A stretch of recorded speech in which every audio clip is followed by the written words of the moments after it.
After a long journey, Muffin and Pickles have finally returned to their cozy, magical home. Look, they've brought back a special treasure. ChronoMeow Nectar. First things first, they unroll a beautiful Persian rug, making the room feel instantly warmer. Now, what's for dinner? They're whipping up some fragrant Persian rice and fish, a truly comforting meal. And for dessert, saffron tea paired with sweet treats.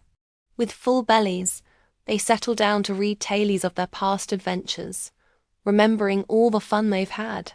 As the night grows quiet, they curl up together, ready for sweet dreams in their beloved home. What a perfect ending to their day. Thanks for watching.